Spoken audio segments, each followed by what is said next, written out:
Well, hello again. G-Man, My World 67. Just wanted to share a quick video with you on a project that I'm working on.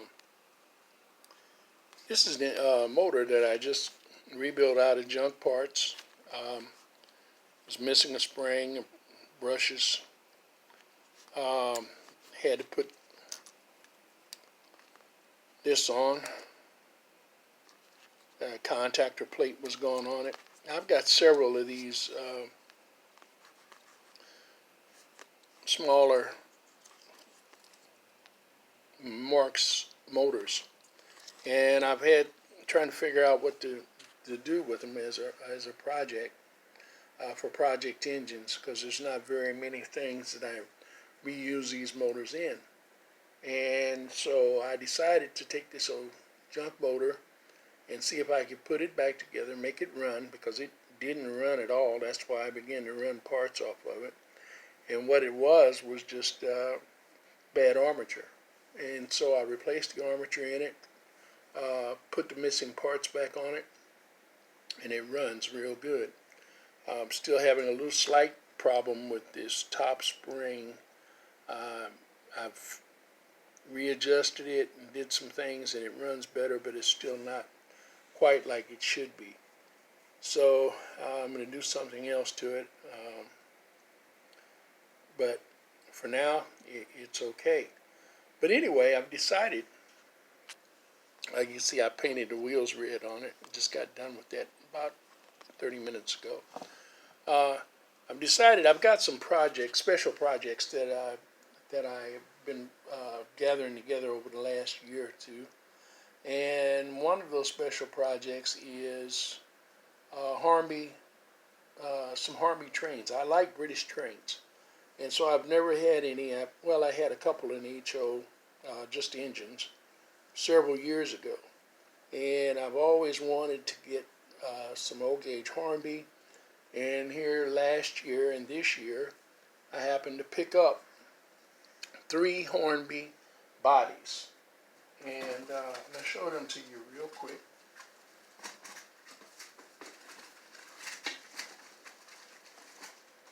One of them is the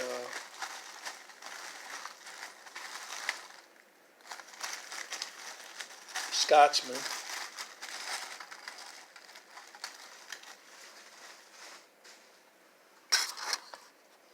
And there it is.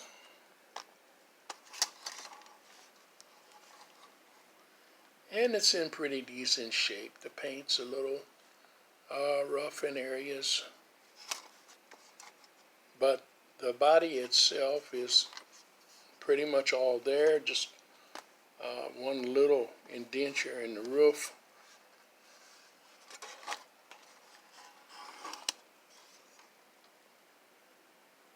Little paint loss.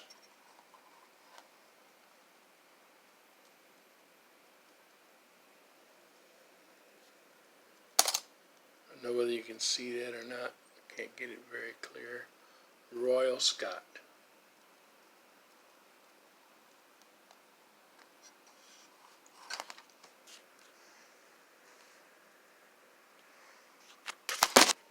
Oh, sorry about that.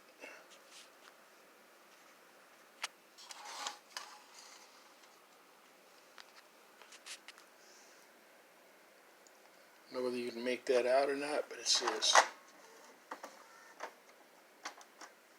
Hornby trains. Try to get it to focus.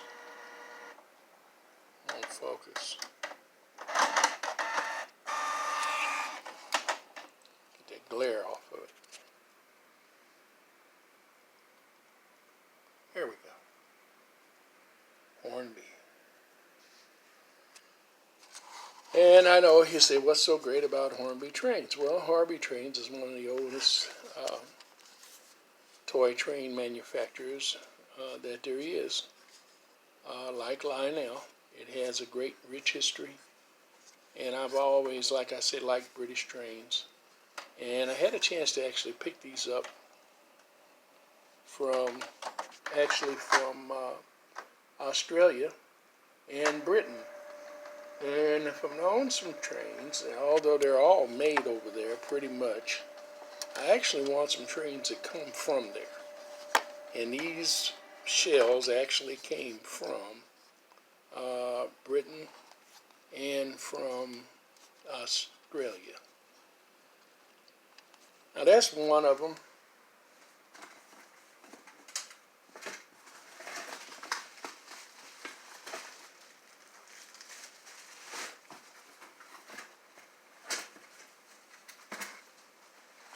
And trying to do this one-handed, bear with me.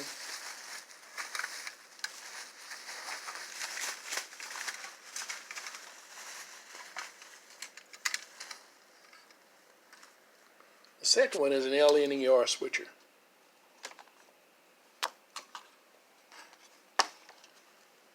Isn't that beautiful? Just gorgeous. Now, you see some scratching. I'm going to have to touch it up. Try to very carefully, as close as I can, match that paint. Touch up these black spots. It should have a rim around it, a silver rim, but it does not, so I'll probably come up with one. Look around in my junk and see what I've got. Otherwise, outside of the rim, it's all here. Even has the coupler. Has all four of the bumpers. And it's really in fairly decent shape.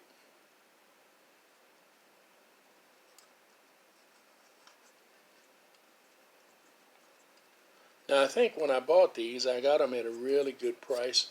I think I paid $10 or $12 for this one, plus the shipping, and he did me really good on the shipping. And I got this one and this one.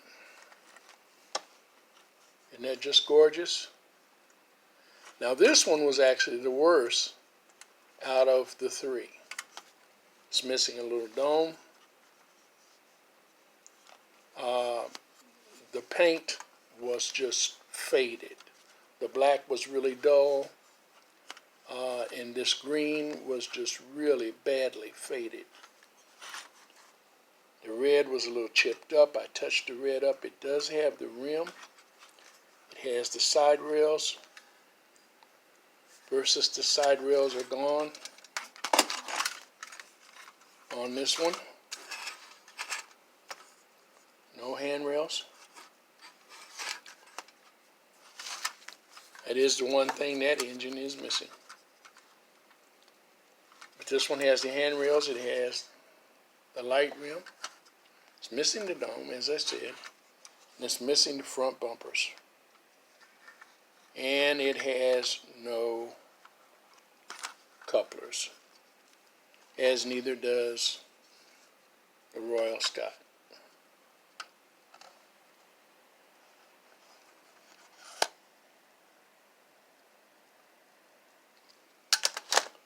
But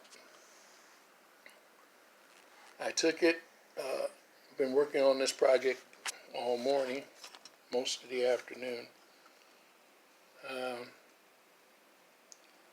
And I know it looks decent now, but I didn't repaint it, guys. I actually took my trusty markers, my Sharpies, okay, and took the Sharpie, redid the green, and then took the gold Sharpie, redid the lettering and the trim. I had cleaned it up real good before I started, and then that old dull black, I was going to take the Sharpie and go over it, but I didn't. I just decided, I redid the handrails and decided to after I got done with it, shoot it with clear.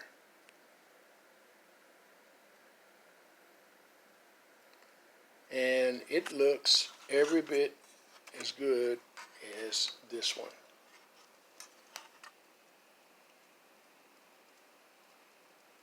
I redid the Great Western lettering. Took my time on it. Okay. Now, back to the motor. So I said, okay, what am I going to use to fix this? So I decided I'm going to use these little small mini motors in these switchers anyway. And I had to figure out how to do it because they mount completely different than the Marx or Lionel. And let me get the stand and I'll show you what I mean.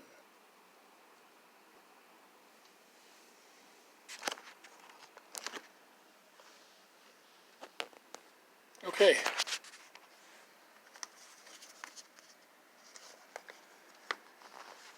Having trouble with the camera stand as usual. Hope you can see everything okay.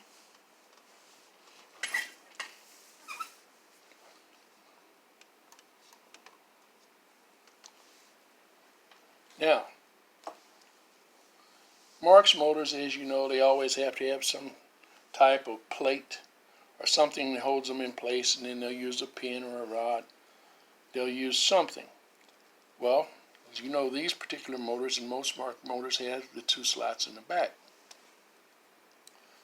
But they're not slotted in the front. What they have in the front is always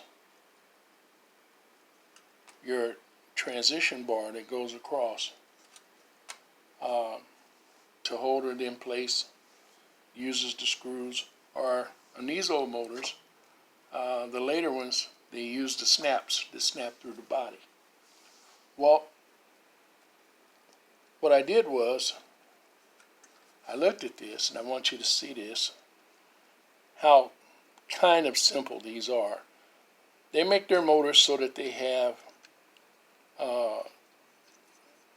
a hitch or a flange on each end, and the motor sits down in there, and then it screws down with these two screws.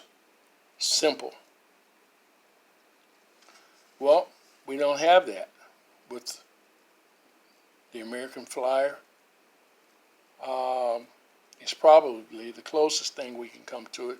Some Ives, but all of those are standard motors, and they're too big to go in these.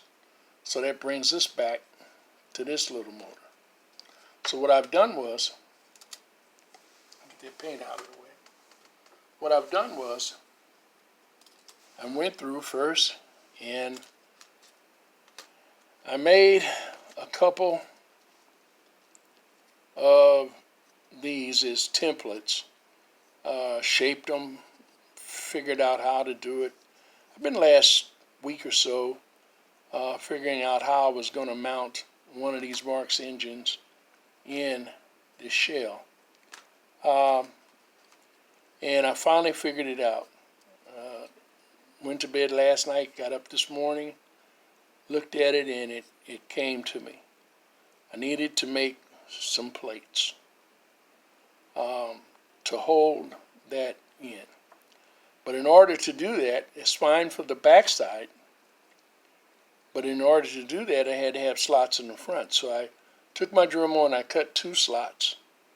I don't know whether you can see that or not, in the front side of the motor, which allowed this to slide in. And I've got it upside down. Goes in like this.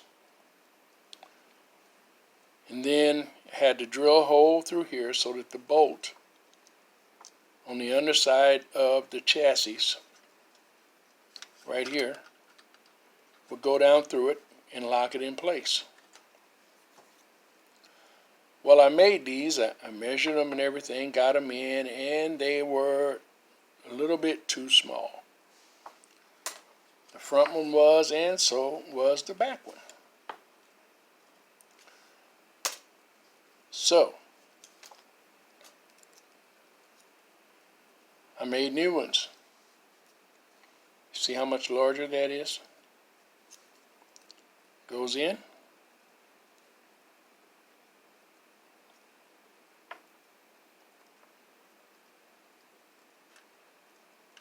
Goes in, goes down, mounts up. Same way with the back. I've got the back over here in my vise, my mini vise.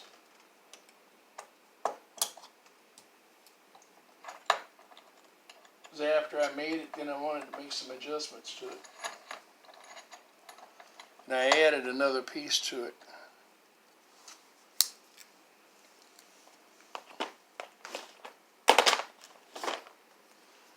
And for now, I've just got this piece glued on here. But this is the same piece as this, with the exception of I added this strip down the middle. And the reason why I did that is because when this goes in place on this engine, that strip sets in between. And it keeps this motor from going from side to side and holds it in place. You want to be sure to add this strip unless you can think of another way to build this plate. Because if you don't add that strip, as I said, then that motor will go from side to side. Now, it might not have had I not cut those notches out a little wider, thinking I was going to go to the hardware store or somewhere and get some metal strips, some brass strips or some metal strips, which would have been a little thicker than this. What I used for this is actually aluminum siding. See where I cut the piece out of it. Aluminum siding. I took it, I measured it, I cut it long enough that I could double it over because it needed to be more durable. It was not thick enough, and doubled it over, and then shaped it as I needed it. Okay. What do you say we put it together?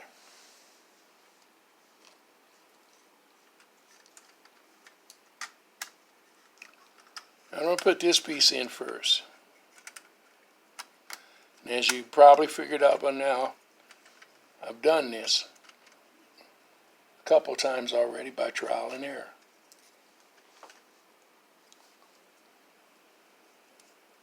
So technically we shouldn't have any problems putting it back together, right? Don't hold your breath.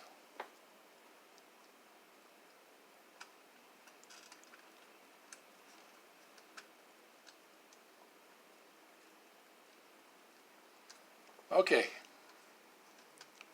Put that one there. Put that one there.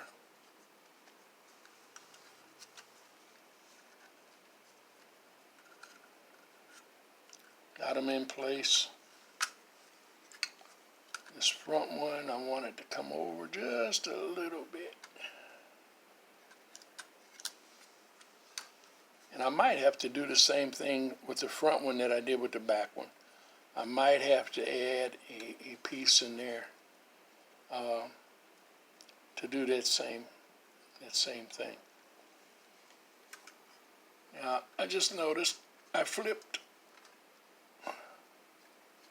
the back mount upside down, so that won't work.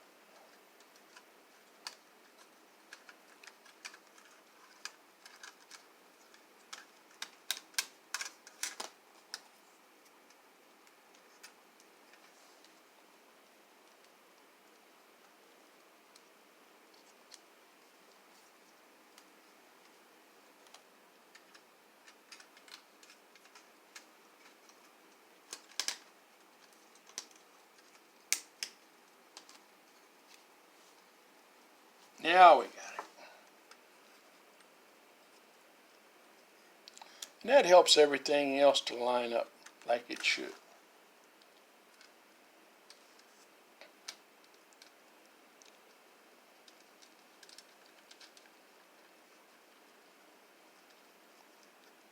Now later on, I'm going to paint these pieces of white metal black so that they'll match the chassis.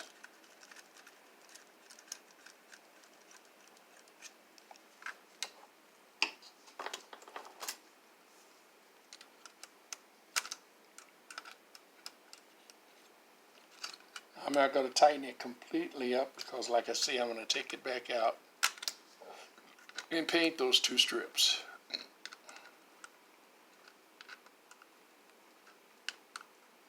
And I think I'm also going to put washers under the nut.